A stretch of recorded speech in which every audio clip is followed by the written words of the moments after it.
Hi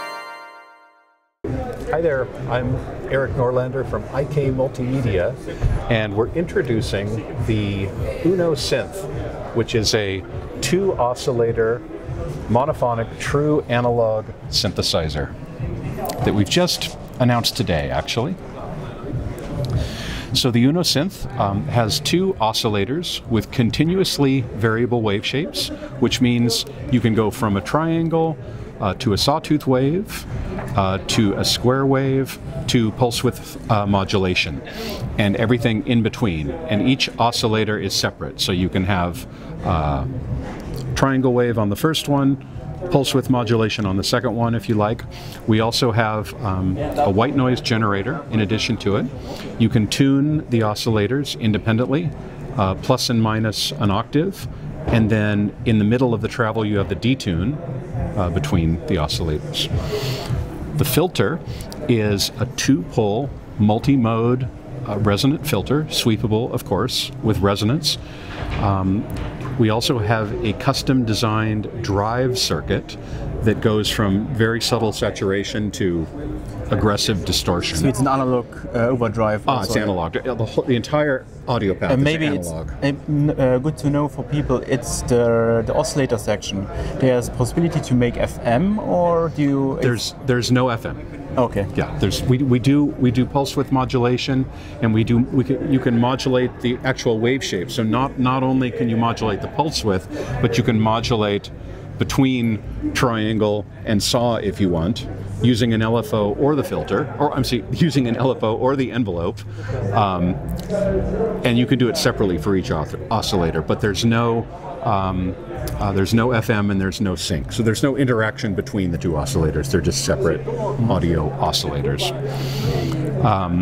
So we said yes, analog, 2-pole resonant multimode filter with this analog overdrive, like we talked about. And it's inspired, or what kind of filter is inside? It's type goes in the Moog section or in the Oberheim, or it's a 2-pole multimode filter, so yeah. It's similar to like the Oberheim SEM with low pass, high pass, and band pass.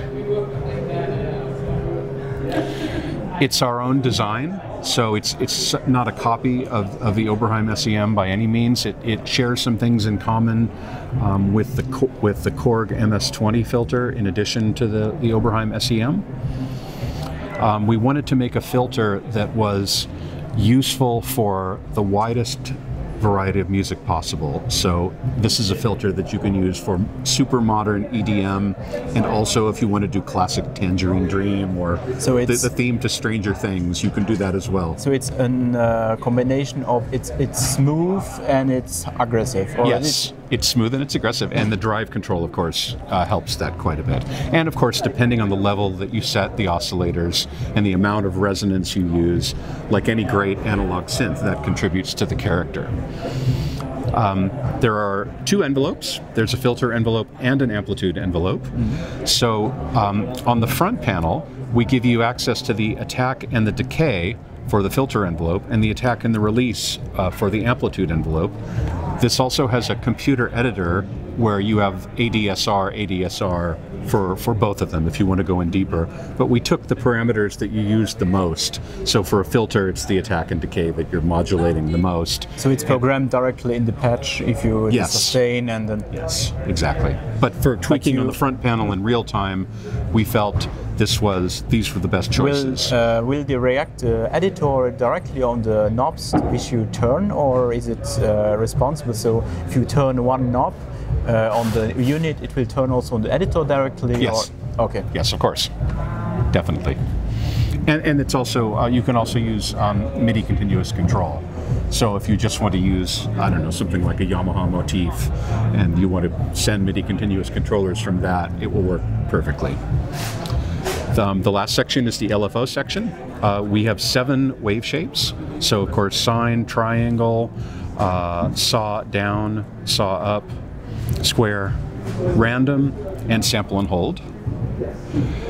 You can set, of course, the rate here.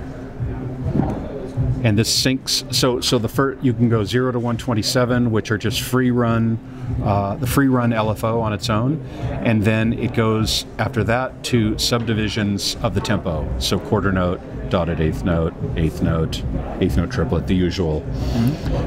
Then you have your modulation destination. So this is LFO to pitch, right? So the vibrato, and then LFO to filter. Then we have 5 performance buttons, and these are meant to let you do real-time articulations, like you would with a, in a modulation matrix, and then you would do it with the mod wheel or with pressure or on a modular synth with a complicated patch. Here, we've set up 5 preset performance effects, basically. So vibrato basically turns up the LFO to pitch.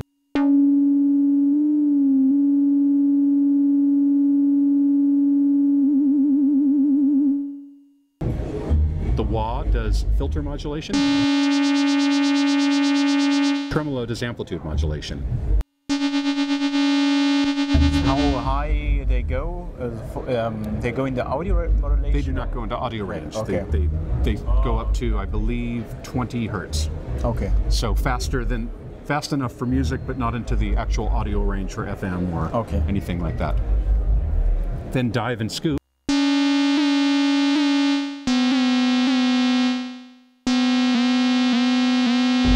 These are like pitch bend effects you would do. It's similar to what you would find on something like the CS80 that has the little scoop switch on it, or the early Roland SH series, like the Roland SH2 and SH5 that have the auto bend. That's where these features come from. So if you're sequencing or you have an arpeggio set up, you can actually do the dive and scoop and vibrato and wah and trem in real time and just add articulations and just add a little more life to the sound while it's going. And we have then also an ARP and sequencer section. Yes. How? So there are 100 presets in the UNO, and each preset has its own sequence and its own arpeggio. So the sequence is a 16-step sequence.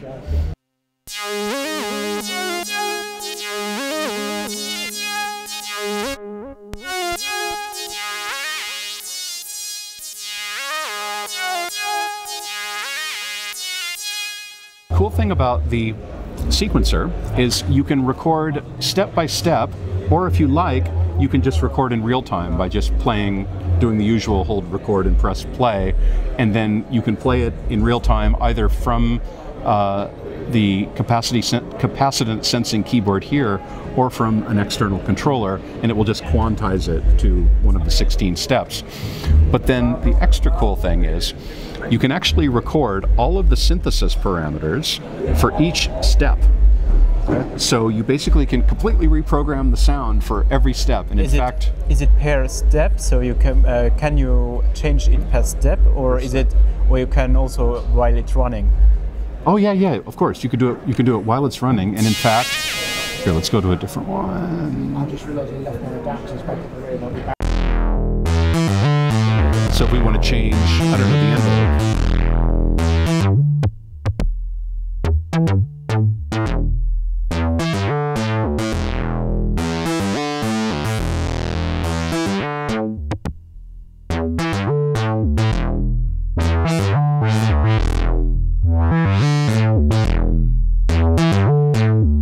So here's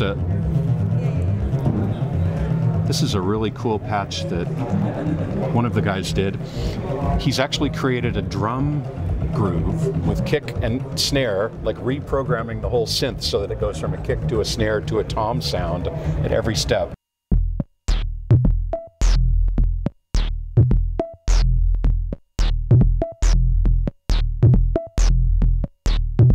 He's actually reprogrammed every single step to do the different sound.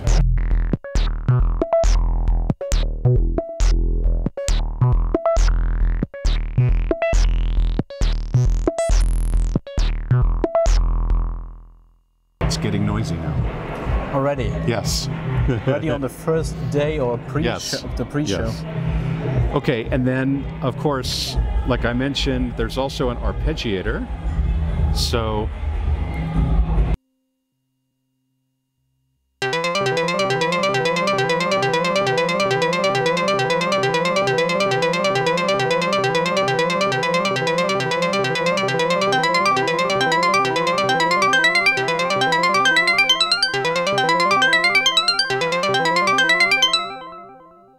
what did I do here? Sorry.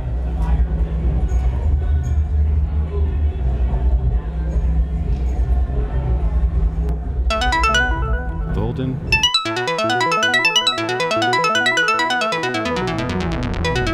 Down.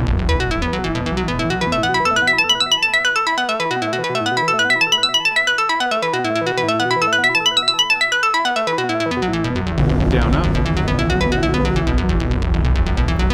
Again, repeating the bottom and top note. Random, so it just picks random notes. This one's cool. This is as played. So if I go, let's say I do this note, then this note, then this note, it'll actually do the arpeggio in the order that I played them. Okay. So, and then this mode is, it plays two note. It's the up pattern, but it plays two notes for every note that you're going up.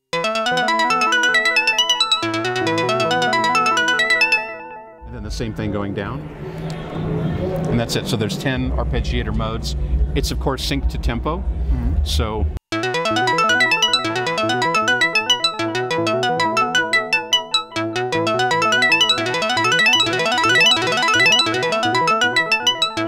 there are possibilities to change in sequence, for example, on the fly, that you change from one to another sequence, or is yes. there... In fact, you can actually go through the presets like this. So let's see how this works. So if I start the sequence,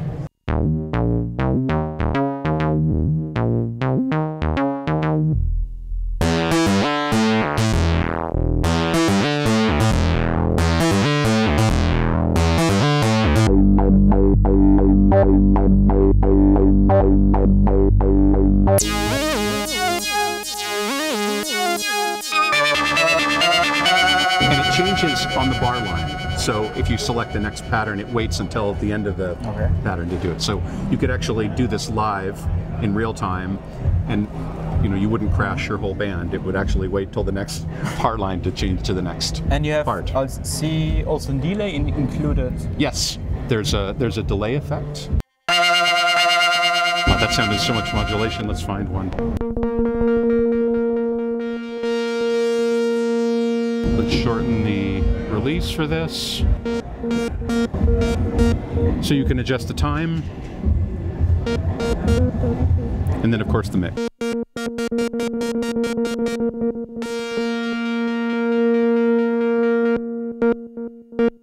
So it's more a classical digital delay. Yes, yes, it's a filtered delay, just to go with. We felt like having a super clean digital delay with an analog synth didn't make a lot of sense. We wanted something with a little more vibe, like a yeah. And the engine is made by Sound Machines, I read. It's yes. From Davide. Yep, exactly. So we designed it at IK, and then the electronics were done by Sound Machines. In partnership with us, and then of course for the fine tuning we all work together. Can we say about something about the keyboard? It's not like a keyboard; it's a touch keyboard. Yes, it's a capacitance sensing keyboard. So you don't actually press; you just touch, like an iPhone, where you just have to touch, and it takes the capacitance of your finger.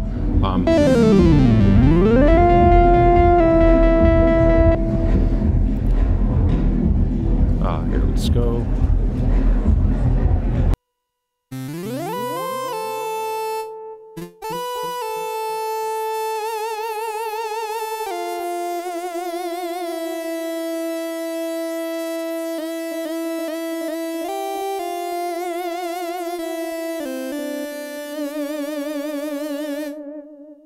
And glide and all this stuff. Yes, and of course, yeah, there is adjustable glide, so. can make that really long if I want to go crazy.